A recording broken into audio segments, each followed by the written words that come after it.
अवचेतन मन हमारे जीवन में एक अद्वितीय और रहस्यमय शक्ति के रूप में कार्य करता है। यह हमारे विचारों, विश्वासों और आस्थाओं का भंडार है। यही वह हिस्सा है जो हमें हमारी आदतें, कार्यशक्ति और जीवन की दिशा निर्धारित करने में मदद करता है। यदि हम इसे सही दिशा में प्रयोग करें तो यह हमारी किस्मत को बदलने की शक्ति रखता है। इसे समझने के लिए हमें गौतम बुद्ध की प्रेरणादायक कहानी की ओर देखना होगा, जो न केवल अवचेतन मन की शक्ति को समझने में मदद करती है, बल्कि यह हमें जीवन में सही दिशा में आगे बढ़ने के लिए भी प्रेरित करती है। 1. गौतम बुद्ध का जन्म और प्रारंभिक जीवन। गौतम बुद्ध का जन्म भारत के लुम्बिनी, वर्तमान नेपाल में हुआ था, लगभग 563 ईसा पूर्व।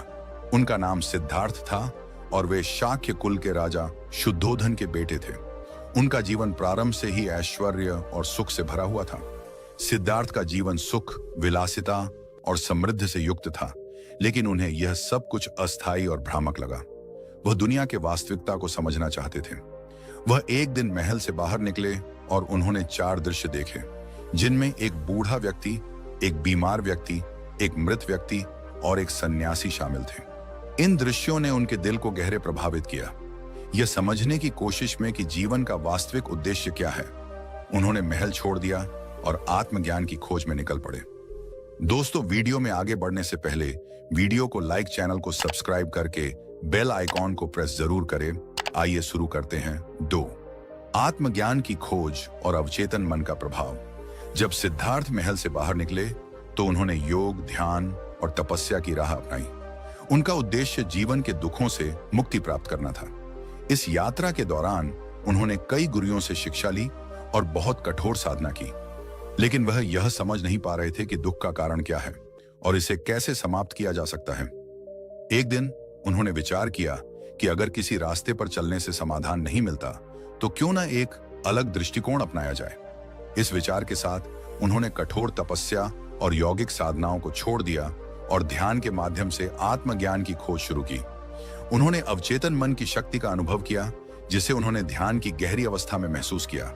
सिद्धार्थ ने यह समझा कि हमारी बाहरी परिस्थितियां केवल उसी समय तक प्रभावित करती हैं जब तक हम उन्हें अपने अवचेतन मन में बिठाकर उन्हें मान्यता देते हैं। जीवन के दुखों को समाप्त करने के लिए केवल बाहरी परिवर्तन ही नहीं, बल्कि मानसिक परिवर्तन की भी आवश्यकता है। यही वह समय था जब उन्होंने मध्यम मार्ग का सिद्धांत प्रस्तुत किया। यह सिद्धांत बताता है कि अगर हम अपने अवचेतन मन को सही दिशा में प्रोग्राम करते हैं तो हम अपनी किस्मत और जीवन को बदल सकते हैं। 3. अवचेतन मन और आत्मज्ञान की प्राप्ति। गौतम बुद्ध ने अपने जीवन के सबसे महत्वपूर्ण पल में बोध गया में एक पीपल के नीचे ध्यान लगाया और ध्यान की गहरी अवस्था में प्रवेश किया। वहां उन्होंने अपने अवचेतन मन से संपर्क किया और उसे पूरी तरह से शुद्ध करने का प्रयास किया। उनके मन में जो विचार आए, उन्होंने उन्हें बिना किसी प्रतिक्रिया के देखा और उन्हें जाने दिया। इस प्रक्रिया में उन्होंने अपने अवचेतन मन के गहरे हिस्से में जाकर उसे पूरी तरह से शुद्ध किया। जब वह ध्यान की गहरी अवस्था में थे, तब उनके मन की सभी बाधाएं, उनके अतीत के दुख और उनके जीवन की असमर्थता का एहसास समाप्त हो गया। वह पूर्ण रूप से जागरूक हो गए और उन्हें यह एहसास हुआ कि सत्य और आनंद का रास्ता केवल आत्मज्ञान में है। यही वह क्षण था जब उन्होंने बोधि प्राप्त की और गौतम बुद्ध के रूप में समूचे विश्व को प्रकाश दिखाया। 4. अवचेतन मन का प्रभाव और प्रोग्रामिंग की शक्ति। गौतम बुद्ध की कहानी यह बताती है कि हमारा अवचेतन मन हमारी जीवन यात्रा को निर्धारित करता है। यदि हम इसे सही दिशा में प्रोग्राम करते हैं तो हम अपनी किस्मत को बदल सकते हैं। अवचेतन मन को प्रोग्राम करने के कई तरीके हो सकते हैं।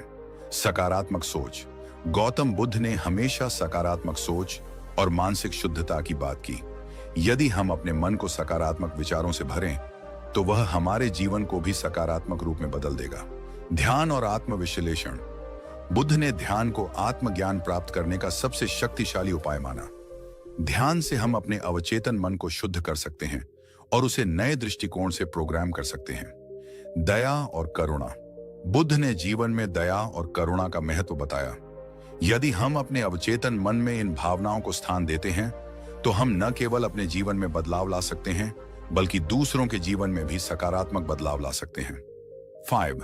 अवचेतन मन का दार्शनिक दृष्टिकोण। गौतम बुद्ध का दृष्टिकोण अवचेतन मन पर आधारित था।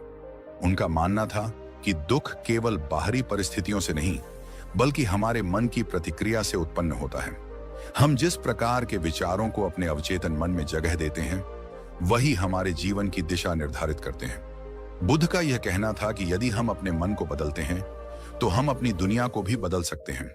उनका यह भी मानना था कि हमारे अतीत के विचार और अनुभव हमें नकारात्मक तरीके से प्रभावित कर सकते हैं, लेकिन अगर हम अपनी सोच और दृष्टिकोण को बदलते हैं, तो हम किसी भी स्थिति को अपने पक्ष में बदल सकते हैं। यही कारण है कि गौतम बुद्ध ने ध्यान और आत्मचिंतन को आत्मज्ञान और मानसिक शांति का सबसे अच्छा तरीका माना। 6. किस्मत को बदलने के तरीके। गौतम बुद्ध की शिक्षाओं से हमें यह समझ में आता है कि हम अपनी किस्मत को बदलने के लिए अपने अवचेतन मन को प्रोग्राम कर सकते हैं। ये कुछ कदम हो सकते हैं।